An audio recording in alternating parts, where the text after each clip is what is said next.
Canelas, concelho de Aroca. Por mais extraordinário que isso nos pareça hoje, há muitos milhões de anos, toda esta região estava submersa pela água do mar. Uma das inequívocas provas de que assim foi são os fósseis que se encontram nas serras que vão de Aroca a Valongo.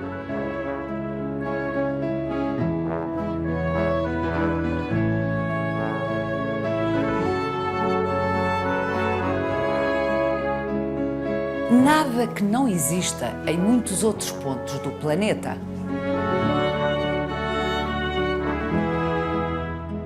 Mas aquilo que distingue o território de Aroca e que constituiu um fortíssimo argumento para a criação do seu geoparque é a imensa concentração de fósseis, muito particularmente de trilobites, uma das primeiras formas complexas de vida da Terra. Aqui, em Canelas, concelho de Aroca, foram achadas algumas das maiores trilobites conhecidas até agora no mundo.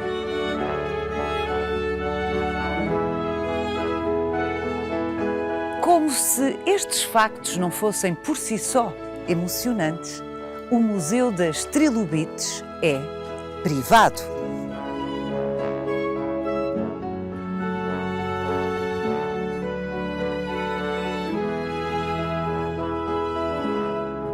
A Louzeira de Canelas, onde há mais de 100 anos foram encontrados os primeiros fósseis de trilobites em Aroca, era da família Valério.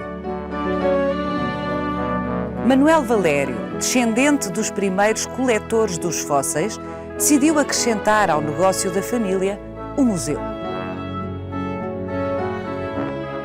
Um caso exemplar, em que o desenvolvimento empresarial foi criteriosamente articulado com o património, a educação e a investigação científica. Vai querer saber mais? Venha connosco nesta visita guiada.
Manuel Valério, venha encontrá-lo aqui na sua fábrica, na secção onde se transforma a ardósia que é extraída da pedreira aqui ao lado. Pedreira que também é sua. É uma indústria bastante produtiva, ao que sei. Pelo menos desde há 30 anos que funciona regularmente. Mas aquilo que nos traz hoje aqui não é tanto o sucesso da sua empresa, e ainda bem, ao que sei, tem um único sócio, o seu irmão, não é?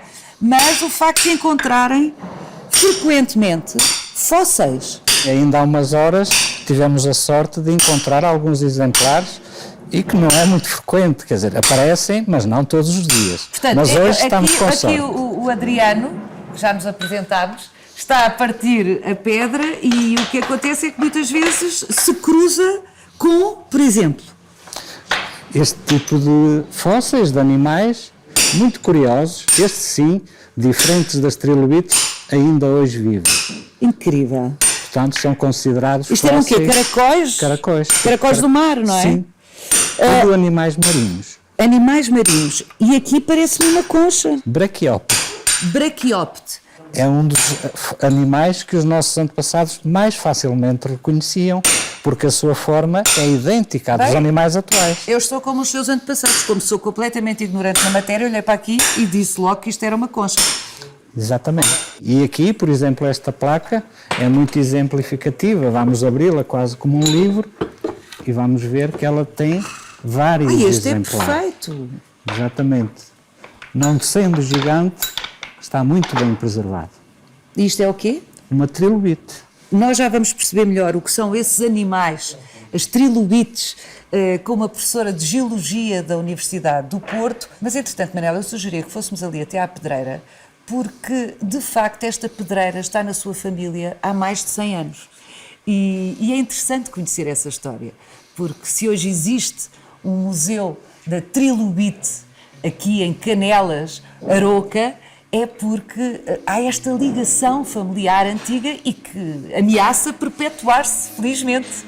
Vamos até lá? Sim.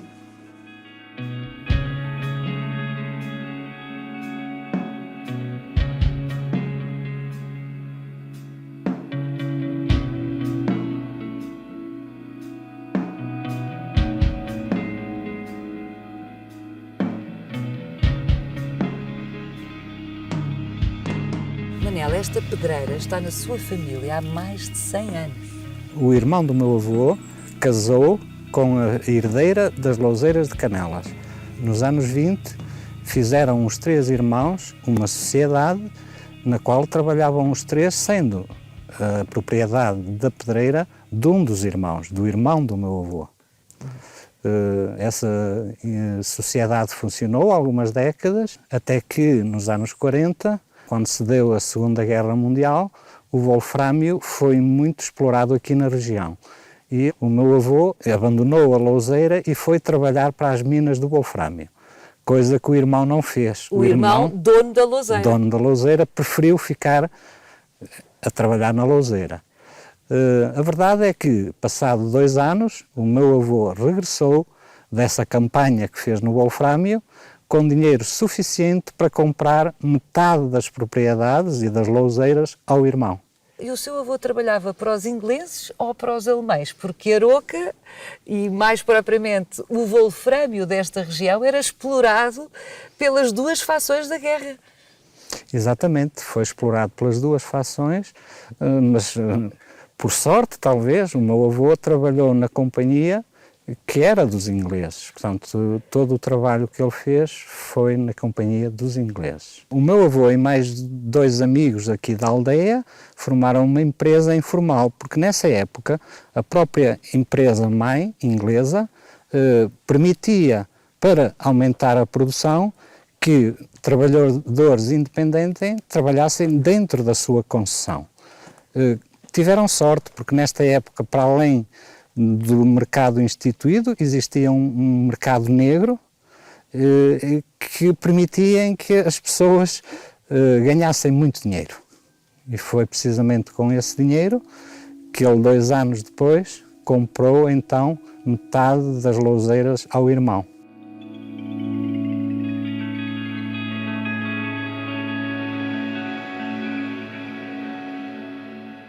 Ainda há aldeias aqui na região com telhados dessa primeira geração de telhados de ardósia? O meu avô, quando comprou a pedreira, ainda desenvolveu muito o negócio até à chegada da estrada, nos anos 60. Foi precisamente a chegada da estrada que trouxe a telha consigo. A telha? A telha consigo. Os habitantes desta aldeia acharam a telha algo moderno, tinha uma cor mais viva. Na sequência deste desinteresse pela ardósia, A própria louseira encerrou durante 2 décadas. E então, há 30 anos, recomeçou a exploração, comigo e com os meus pais ainda. O negócio da família nesta pedreira e na fábrica de transformação da ardósia é idêntico ao que o seu avô tinha? Sim, os produtos são os mesmos, porque, na verdade, a aplicação mais importante da ardósia é nos telhados das casas e continua a ser hoje também, como no tempo do meu avô, um dos produtos mais produzidos aqui. Hoje as tecnologias permitiram um leque maior de produtos e há uma enorme aplicação da ardósia em muitas situações da arquitetura atual, porque a ardósia é um produto nobre e enquadra-se bem numa arquitetura moderna. Bom, Manel, já vimos que o seu avô tinha visão e iniciativa empresarial, mas não só. Sim, o meu avô tinha alguma curiosidade pelos fósseis, porque os fósseis aparecem com frequência. Não lhe passaram ao lado e tinha um local, num cantinho na pedreira, onde guardava esses fósseis. Claro que sorte teve o professor Décio Tadeu, que nos anos 50, ao visitar esta pedreira, encontrou esse cantinho recheado de fósseis e foi com esses fósseis que pela primeira vez deu a conhecer à comunidade científica o gigantismo dos fósseis. Mas não se ficou só por aí. Ou seja, o tamanho, não é? Serem tão grandes. Serem tão grandes, o que não é frequente. Torna sempre este local excepcional, só por esse motivo. Outro motivo que agradecemos ao professor Décio Tadeu hoje foi ele ter levado consigo os fósseis que o meu avô lhe ofereceu e ainda bem que os levou para Lisboa. Hoje são os únicos fósseis recolhidos pelo meu avô que podem ser vistos. E estão no Instituto Superior Técnico em Lisboa. Mas o primeiro arauquense a recolher fósseis aqui na pedreira, nos anos 20, foi o Dr. Simões Júnior, avô do cientista Sobrinho Simões. Ele vinha ainda a cavalo à aldeia Canelas fazer consultas e sempre parava na pedreira para conversar um pouco com o meu avô e pedir-lhe uns fósseis. É uma história muito curiosa, Manel, porque o seu avô era seguramente um homem simples. Era uma pessoa muito curiosa, porque ele fez o serviço militar em África, em Angola, nos anos 20, e disse aqui que ele, quando veio, vinha uma pessoa mais instruída e os fósseis não lhe passaram ao lado, guardou e ia guardando os exemplares mais bonitos, que ele achava mais bonitos. E sempre os punha num canto privilegiado na pedreira, para que qualquer visitante que visitasse a pedreira, ele mostrava-lhe os fósseis como algo quase sobrenatural. Como sobrenatural? Que estaria aqui por um motivo bíblico, ou um episódio bíblico. O meu avô dizia que estes animais eram vestígios do dilúvio. Portanto, um episódio bíblico que fala numa grande inundação de água e na morte de todos os animais. Portanto, ele associava estes fósseis a esse episódio que é o dilúvio. É muito interessante porque, evidentemente, socorrendo-se das suas referências, como não podia deixar de ser, de alguma forma ele compreendeu cedo que os animais eram marinhos, portanto que estava na presença de fósseis marinhos, e essa associação, que parece muito fantasiosa, é pertinente. Sem dúvida. Os animais que eles encontravam aqui tinham estruturas, tinham olhos como os animais atuais. Eram animais muito parecidos com os atuais, mas aquáticos, o que, de alguma forma, os confundia um pouco. E os levava a fazer a interpretação bíblica, não é? Fazer esta interpretação, na altura, tinha aceitação, não é? Pelas pessoas aqui que eram muito religiosas. Ainda me recorda de, quando era muito jovem, vir brincar para a pedreira. Ainda o meu avô era vivo, exatamente. E via muitos fósseis que ele próprio me indicava o local onde os tinha guardados. E eu assumi desde o início da minha vinda para a exploração conciliar o trabalho de extrair a rocha com a recuperação de todos os fósseis que fossem aparecendo. Bom, Manel, nós já vamos voltar a encontrar-nos, mas agora vou conversar com Helena Couto, que é professora de Geologia na Faculdade de Ciências da Universidade do Porto, que nos vai explicar a relevância destes achados de fósseis de trilobites.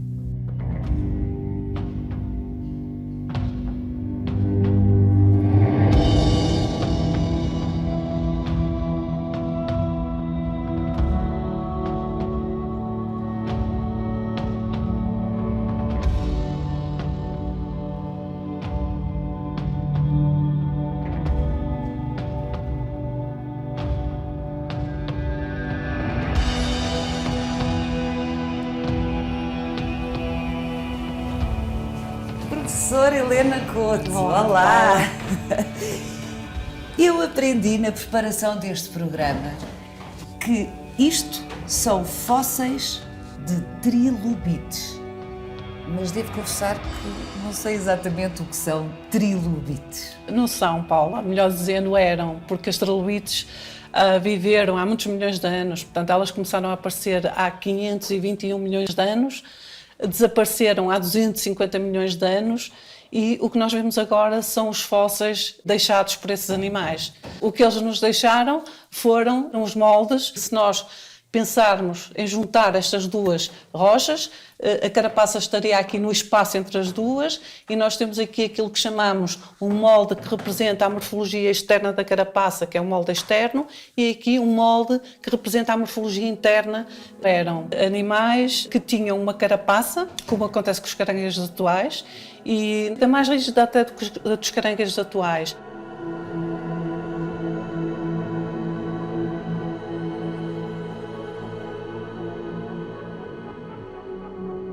A Helena disse-nos que estes animais, as trilobites, apareceram há cerca de 500 milhões de anos no planeta Terra e que se extinguiram há cerca de 250 milhões. São números incríveis. Portanto, eu já nem vou falar do aparecimento da nossa espécie. Eu vou falar, por exemplo, dos dinossauros. Então, as trilobites são muito anteriores aos dinossauros. Sim, é verdade. As trilobites existiram e desapareceram antes de aparecerem os primeiros dinossauros. E, para além disso, elas viveram durante cerca de 300 milhões de anos, enquanto que os dinossauros viveram metade do tempo, viveram cerca de 160 milhões de anos. Ou seja, eram organismos, animais muito resistentes. Sim, elas sofreram evoluções, várias tendências evolutivas diferentes, portanto, originando diferentes formas que se foram adaptando e conseguiram resistir a pelo menos duas extinções. Portanto, só à terceira extinção é que elas acabaram mesmo por desaparecer. Portanto, quando nós falamos em extinções, tem a ver com acontecimentos naturais, geológicos, que provocaram o desaparecimento das espécies. E as trilobites foram resistindo, foram diminuindo de importância, mas elas resistiram até à extinção que ocorreu no final da era paleozoica e que, de facto, é a maior extinção da história da Terra registrada até hoje.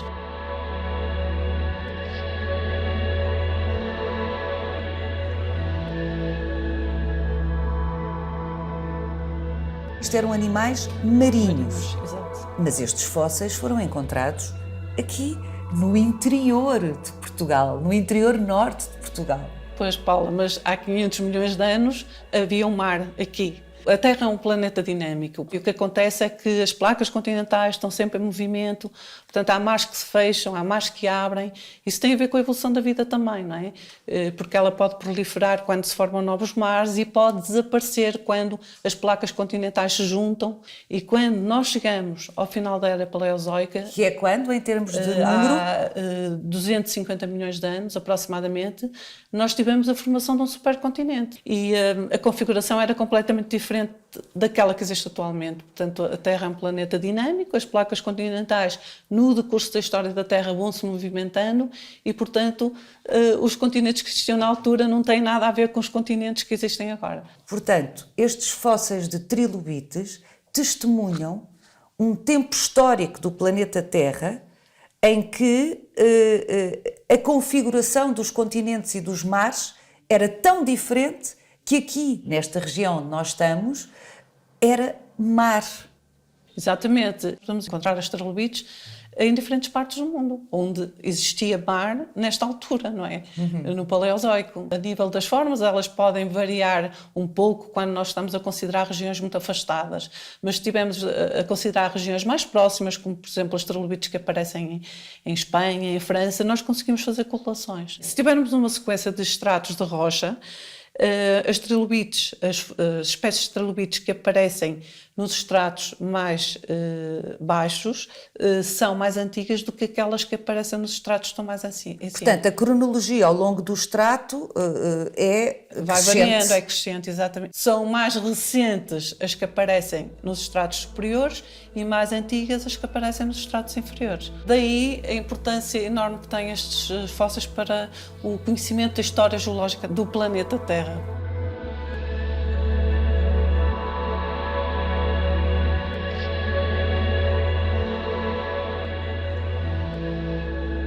Se encontram fósseis de trilobites em tantas partes do planeta, por que é que estas aqui de Aroca e mais propriamente de Canelas são tão especiais? É o tamanho, principalmente o tamanho, porque no mundo existem 5 locais onde há trilobites gigantes, nos Estados Unidos da América, em Marrocos, na China e no Canadá. E aqui em Canelas, Concelho de Arouca, Portugal. Porque as trilobites que aqui aparecem atingem grandes dimensões. Normalmente as trilobites tinham tamanhos entre os 6 e 10 centímetros, a maior parte delas. Haviam algumas mais pequeninas, com alguns milímetros de comprimento, e outras gigantes que tinham dimensões superiores a 50 centímetros. E aqui, de facto, há várias que têm dimensões superiores a 50 centímetros. Bem, isto aqui tem quanto? Esta presume-se que tenha cerca de 90. Dentro dos 5 locais do mundo onde há trilobites gigantes, nós temos, de facto, Canelas. Ou seja, nós podemos estar na presença da maior trilobite conhecida até agora no planeta, sendo que, para já, o discurso científico considera que a maior é a achada no Canadá, porque esta nunca foi comparada. Exatamente. E é provável, realmente, como a Paula diz, que este seja o maior exemplar de trilobite encontrado até agora.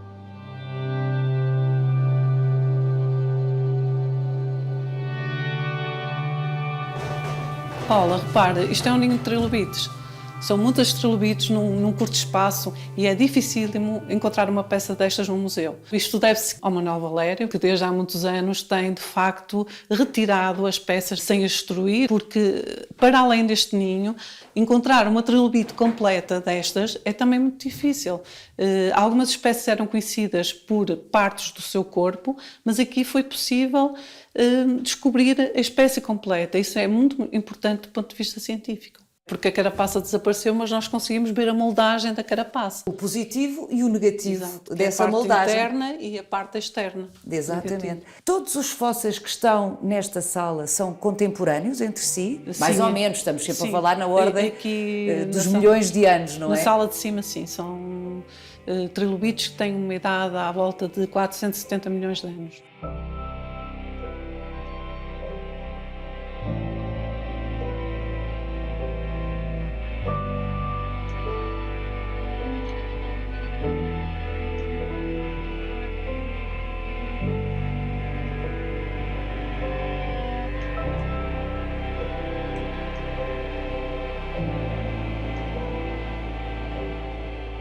Helena, olhando de perto estes fósseis, estes moldes desses animais, não é de estranhar que tenham provocado o espanto absoluto a pessoas que no século XVIII, no século XIX, trabalhavam em pedreiras e de repente, partindo uma rocha, apareciam estas figuras. É compreensível que tenham feito as interpretações que nós hoje consideramos mais fantasiosas, compreende-se perfeitamente. É mesmo inquietante em alguns casos. Mas porquê esta incidência de achados de trilobites em rochas de ardósia? Tem a ver com a granometria da rocha que está presente. Neste caso, as ardósias são rochas que se formaram a partir de sedimentos muito finos, de areias, de argilas.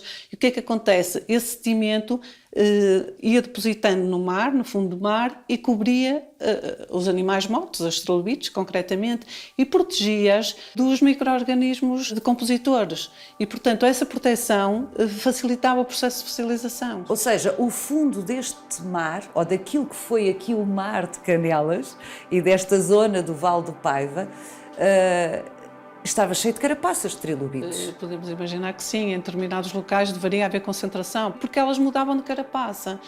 À medida que cresciam, tinham necessidade de se libertar da carapaça mais antiga, geravam uma nova adaptada às novas dimensões.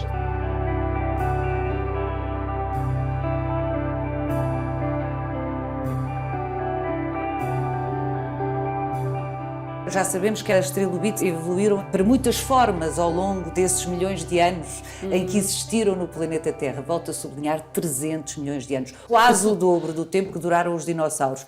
Vamos lá abaixo ver como é que era composto este animal, de uma forma mais gráfica. Obviamente, não é um fóssil, não é?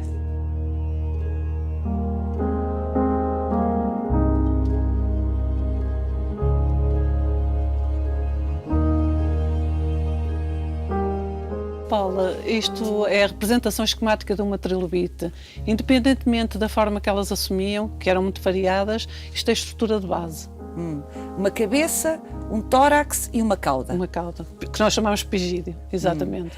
É por isso que se chama trilobite, porque tem 3 partes? Não.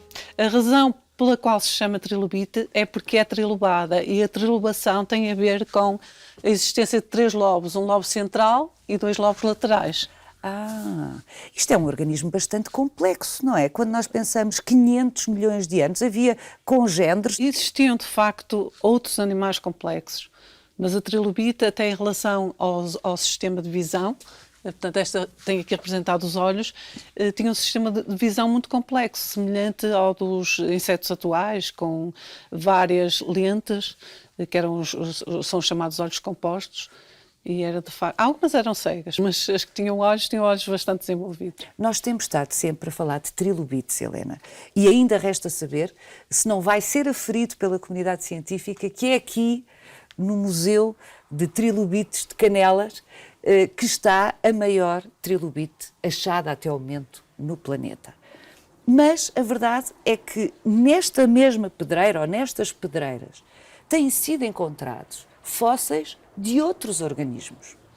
Não tão grandes, não tão espetaculares, mas... Há 480 milhões de anos, a altura em que viviam estes animais, existiam muitos outros. Portanto, não eram só trilobites, existiam gastrópodes, cefalópodes, braquiópodes, bivalves, portanto, uma grande diversidade. E o que é curioso é que cada vez mais, portanto, está a ser feito um processo de inventariação dos fósseis que têm sido encontrados na pedreira.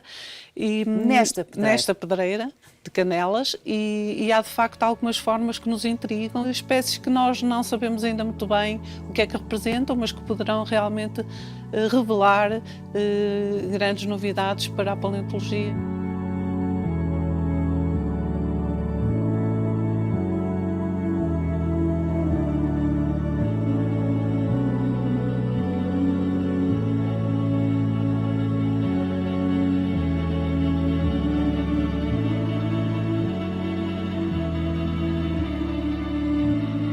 Estamos a chegar aqui a outro núcleo do Museu das Trilobites, mas antes de entrar não posso deixar de reparar nesta grande ardósia com aquilo que vulgarmente se chamam conchas, fósseis de conchas. Esta placa tem a particularidade de ter uma grande concentração. Este era o animal que os nossos antepassados mais reconheciam, o que na verdade os confundia muito, porque eles sabiam que estes animais só poderiam ter vivido no mar. Mas a explicação foi achada, como já nos disse. Exatamente. Eram restos, vestígios, testemunhos do dilúvio, descrito no livro sagrado, a Bíblia. O mar invadiu as terras e trouxe consigo os animais que viviam no mar. Daí eles hoje estarem aqui então no meio das montanhas. Esta era a interpretação dada pelos nossos antepassados. Aliás, este núcleo, Manel, é dedicado especificamente aos instrumentos que os seus antepassados usavam aqui na pedreira. A exploração foi abandonada no início dos anos 70. As ferramentas ficaram por aí abandonadas. Quando retomamos a exploração nos anos 80, eu, na altura, resolvi guardar as ferramentas, com o intuito de um dia as poder expor. Estas são as ferramentas artesanais que os nossos antepassados usaram. Começam aqui as mais primitivas e como que um avanço tecnológico e depois, cronológico aqui depois à volta. Sendo que a última máquina já era motorizada, na altura foi uma grande máquina, muito moderna, ainda usada pelo meu avô.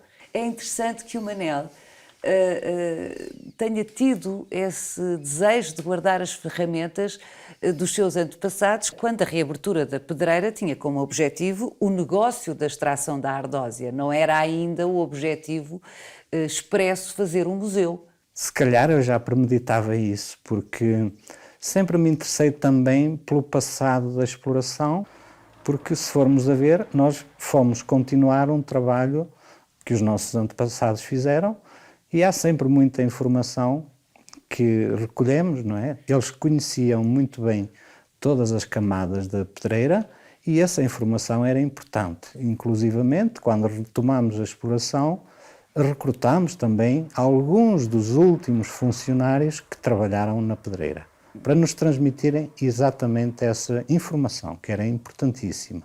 Portanto, houve da parte do Manuel uma recolha de informação com implicações empresariais, que era saber onde explorar, onde extrair com mais lucro a ardósia da pedreira, por um lado, mas por outro lado também tinha um enorme desejo de colher fósseis. Sim, éramos 13 irmãos e desde criança eu fui sempre o que me interessei mais pelos fósseis. Vinha brincar para a pedreira quando era criança e o meu avô tinha gosto em me mostrar o cantinho da pedreira onde ele guardava religiosamente alguns dos fósseis que ia recolhendo. De tal maneira tinha curiosidade pelos fósseis que, quando tinha cerca de 12 anos, levei um fóssil para mostrar ao meu professor de ciências, porque eu desconfiava que ali estaria algo de importante, embora eu nem sequer sabia que esse fóssil era uma trilobite. E foi ele que lhe disse? Foi ele precisamente que me disse, e foi da boca dele que pela primeira vez ouvi o nome trilobite. E não só o nome trilobite, mas também me disse que este animal era tão antigo que tinha vivido no mar há muitos, muitos milhões de anos. E isso marcou-me, sem dúvida marcou-me. E talvez esse episódio, Manel, esteja mesmo ligado ao seu desejo enorme de construir aqui, ao lado da pedreira, ao lado da fábrica que transforma a ardósia, este museu. Posso confessar que no primeiro ano de trabalho, no fim desse ano, fiz logo uma exposição com as trilobites que tinha recolhido nesse primeiro ano de trabalho na pedreira. Tinha quantos anos, Manel? 26 anos. Ou seja, tem um irmão sócio na pedreira e na fábrica, mas este museu é iniciativa sua e é propriedade sua, privado.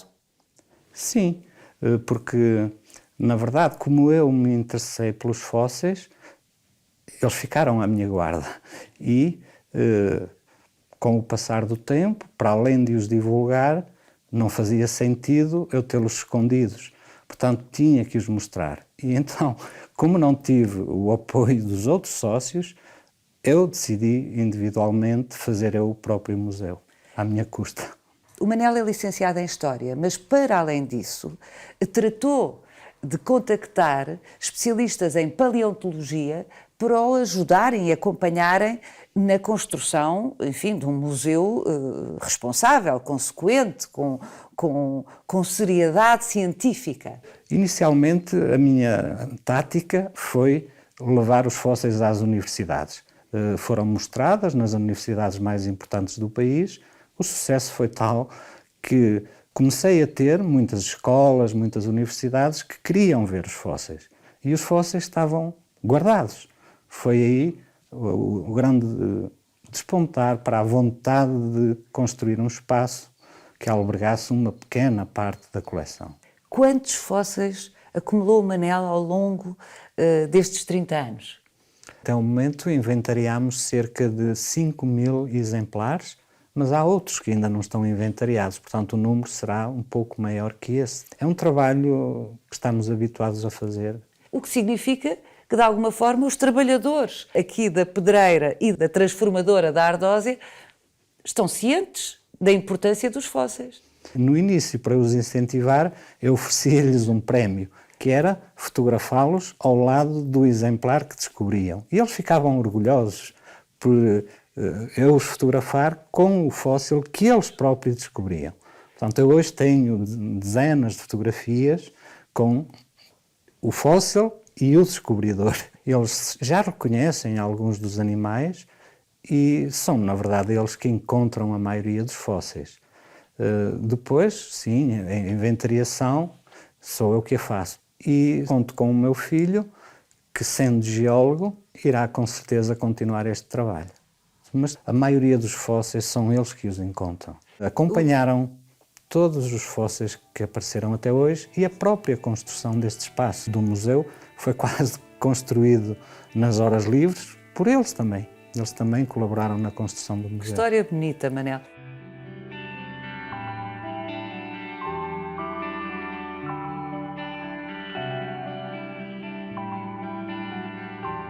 Esse respeito por esse património geológico da humanidade, porque é disso que se trata, tem a ver com a história do nosso planeta, como já nos explicou a Helena Couto, essa recolha sistemática que fazem, não entrava um bocadinho o negócio da exploração da Ardósia? Se vocês têm uma pedra ótima que podia dar uma fantástica cobertura para um chão ou para um telhado e encontram nessa pedra um fóssil, o que é que fazem? Recuperamos o fóssil. Ganha o fóssil. Ganha o fóssil.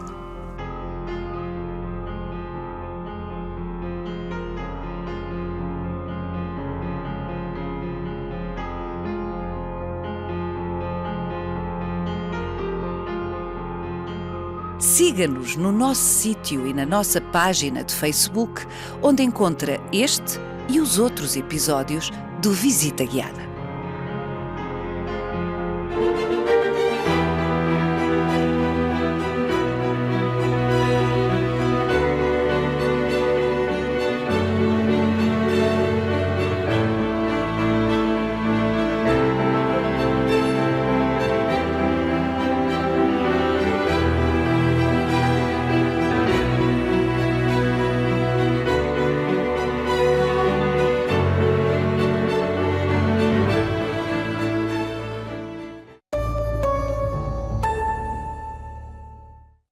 Este programa é